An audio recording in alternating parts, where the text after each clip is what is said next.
आज अमेरिका की घनघोर बेइज्जती दुनिया भर में हो चुकी है क्योंकि अमेरिका का गौरव माने जाने वाला, जिसे अमेरिका के लोग अपना प्राइड बताते थे, पैट्रियोट एयर डिफेंस सिस्टम, जिसे दुनिया में कोई भी भेद नहीं पाया था, आज उसे ना सिर्फ भेदा गया है बल्कि मार कर गिरा दिया है। और जिन लोगों को पता नहीं है कि ये कितनी बड़ी बात है, इससे अंदाजा लगाइए कि पैट्रियोट एयर डिफेंस सिस्टम पिछले 2 साल से यूक्रेन की राजधानी कीव में तैनात है। ये रूस के लिए गले की फांस बना हुआ है क्योंकि इस एयर डिफेंस सिस्टम की मदद से यूक्रेन ने हर एक अटैक को अपनी राजधानी पर होने से रोका है और ये बहुत सक्सेसफुल रहा है।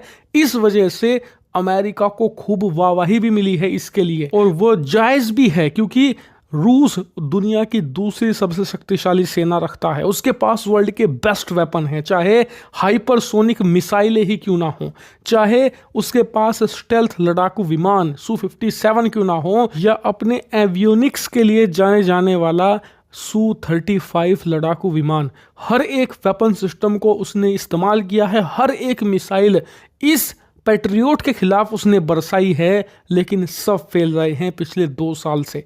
इससे आप अंदाजा लगा सकते हैं कि कितना अभेद्य किला था पैट्रियोट एयर डिफेंस सिस्टम, लेकिन आज वो किला भेदा जा चुका है। दरअसल आज सुबह अमेरिकी सेना के इस पैट्रियोट एयर डिफेंस सिस्टम पर रूस और उत्तर कोरिया ने मिलकर अटैक किया, जिसकी मदद से इस एयर डिफेंस सिस्टम का एक बड़ा हिस्सा तबाह हो गया, जिससे पैट्रियोट एयर डिफेंस सिस्टम फिलहाल यूक्रेन के अंदर इनएक्टिव है। और इसके इनएक्टिव होते ही क्या हुआ, यूक्रेन की राजधानी कीव पर कहर बरस रहा है रूस का। रूस लगातार भयंकर मिसाइलों का बैराज गिरा रहा है यूक्रेन की राजधानी कीव पर, क्योंकि कोई प्रोटेक्शन नहीं है। और इस वजह से बताया जा रहा है कि इस समय रूस इतना मेगा अटैक कर रहा है कीव पर, जितना बड़ा उसने युद्ध के शुरुआती दिनों में अब से 3 साल पहले भी नहीं किया था। इससे आप अंदाजा लगाइए कि पैट्रियोट कितनी अहमियत रखता था यूक्रेन और उसके डिफेंसेस के लिए। लेकिन आपका सवाल होगा कि जो पैट्रियोट पिछले 2 साल में रूस अपने तमाम हथियारों को इस्तेमाल करके भी नहीं रोक पाया, आज सुबह रूस ने ऐसा कौन सा हथियार इस्तेमाल किया जिससे कि वो पैट्रियोट को मार गिराने में सफल रहा।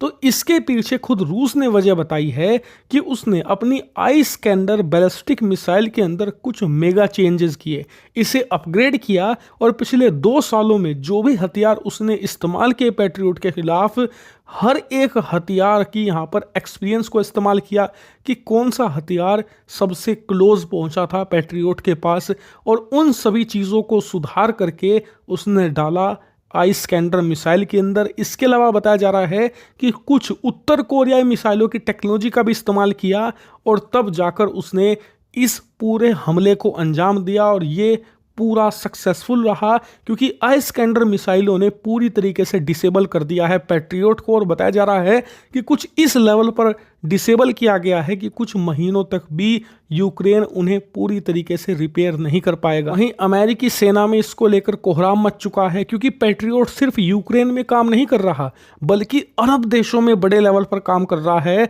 खासकर कि रूस के दोस्तों के खिलाफ।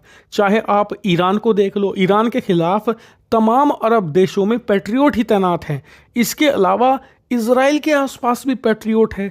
इसके अलावा अमेरिकी सेना के जो युद्धपोत हैं वो भी पैट्रियोट एयर डिफेंस सिस्टम की यहाँ पर प्रोटेक्शन में आते हैं। और अब अमेरिकी सेना को खतरा ये है कि अपनी इस नई टेक का इस्तेमाल करके रूस अपने दोस्तों को भी देगा इस टेक्नोलॉजी को, और खुद अमेरिकी सेना के खिलाफ इस्तेमाल करवाएगा। इसीलिए अमेरिकी सेना ने पूरी जान झोंक दी है ये बात जानने में उसका पैट्रियोट किस टेक्नोलॉजी से और किस कमी के कारण मार गिराया गया, ताकि वो अपने दुनिया भर में फैले पैट्रियोट सिस्टम को अपग्रेड करके इस कमी से बच सके और दुनिया भर में फैले अपने पैट्रियोट को और बेटर कर सके। लेकिन फिलहाल के लिए अमेरिका की बेइज्जती तो हो ही चुकी है, और अमेरिकी हथियारों की भी। जो भी हो,